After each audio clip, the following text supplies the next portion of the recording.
Hello সবাইকে, good morning. খুব সকাল সকালই ঘুম থেকে উঠে গেছি। আজকে শনিবারের ব্লগটা নিয়ে চলে আসলাম তোমাদের মাঝে। তোমরা যারা নিয়মিত আমার ব্লগ দেখো তারা কিন্তু দেখতে থাকবে, একদম স্কিপ করবে না। আর যারা দেখতে চাও না মোটেও, তারা কিন্তু ছোট্ট করে স্কিপ করে চলে যেতে পারো। অনেকদিন পর নিজ হাতে কচু শাক কিনেছি। প্রহর প্রিয়তিদের স্কুলের সামনে যেহেতু সবজির ভ্যান থাকে, সেহেতু অনেক কিছুই আমি নিয়ে আসি কিনে, পছন্দ মতো পেলেই।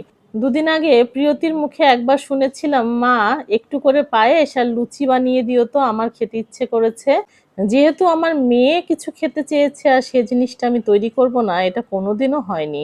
আমার যত ব্যস্ততাই থাক, আমার যত কষ্টই হোক, আমি চেষ্টা করি আমার মেয়েদের পছন্দের খাবার সবসময় তৈরি করে খাওয়াতে।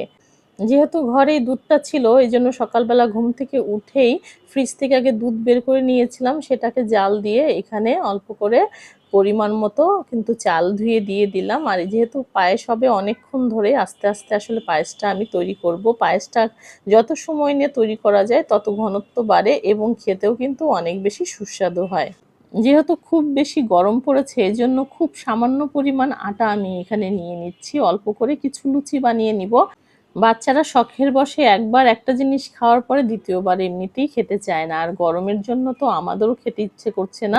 এই জন্য সামান্য পরিমাণ আটার সাথে পরিমাণ মতো এখানে আমি তেল নিয়েছি, সামান্য লবণ দিয়েছি আর একটু দিয়েছি চিনি, যাতে খাওয়ার সময় একটু একটু মিষ্টি মিষ্টি লাগে। আর লুচির মধ্যে একটু চিনি দিলে না খেতে কিন্তু অন্যরকম একটা টেস্ট বাড়ে। অনেকে অবশ্য খায় না, সেক্ষেত্রে তারা চাইলে স্কিপ করতে পারে। আর এখানে আমি এমনি নর্মাল জল দিয়ে একটু মাখিয়ে নিলাম, অনেক সময় একটু কুসুম গরম জল দিয়েও মাখাই, আজকে নর্মাল জল দিয়ে মাখিয়ে কিছুক্ষণ রেস্টে রেখে দিয়েছি।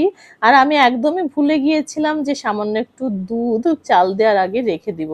এত কিছুর ভিড়ে আসলে এত কিছু মনেও থাকে না, এই জন্য আমি এক পাশ থেকে একটু দুধ উঠিয়ে এখানে গুঁড়া দুধটা সুন্দর করে গুলিয়ে নিচ্ছি। আর প্রত্যেকটা ডেজার্ট আইটেমে গুঁড়ো দুধ ইউজ করলে কিন্তু সেই খাবারটা খেতে অনেক বেশি সুস্বাদু এবং হয়, এবং ঘনত্বটাও সেক্ষেত্রে বেড়ে যায়।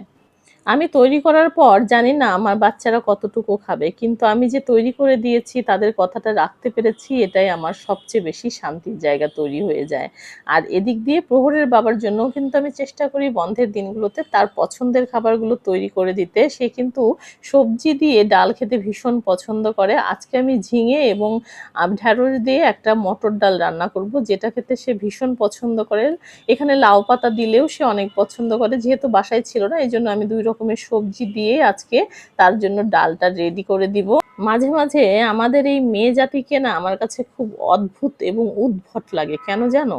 কারণ আমরা সবসময় প্রতিনিয়ত চিন্তা করি আমাদের বাসার মেম্বারগুলো কি খেতে চায়, কিন্তু আমি কি খেতে চাই সেটা একটা সময় যেয়ে মনে হয় ভুলেই যাই।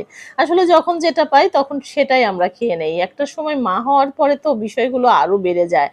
জানো, কিছুদিন আগে আমি একটা ভিডিও দেখছিলাম, সেখানে দেখাচ্ছিল যে একটা বিদেশি মহিলা, তার বাচ্চা খুবই ক্ষুধার্ত, সে বারবার খেতে যাচ্ছে, কিন্তু সে কি করলো, সে কিছু কলা বের করে নিজে আগে খেলো, তারপরে সে খুব যত্ন করে তার বাচ্চাকে খাওয়ালো। এই বিষয়টা দেখার পর আমার নিজের ভিতরেও কিন্তু একটা বোধ কাজ করেছে। কারণ একজন মা যখন একজন বাচ্চাকে খাওয়াবে, মা যদি নিজে ক্ষুধার্ত হয়, তাহলে কিন্তু বাচ্চাকে খাওয়াতে গেলে তার খুব বেশি কষ্ট হয়ে যাবে এবং খুব বেশি বিরক্ত প্রকাশ করবে সে।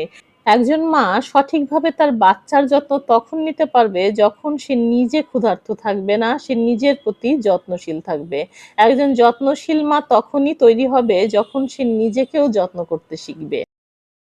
অনেক গল্প করে ফেলেছি, এর মধ্যে কিন্তু আমার লুচিও বেলা হয়ে গেছে। আজকে লুচিগুলো খুব বেশি ফুলকো হয়নি, কিন্তু খেতে টেস্টি হয়েছিল।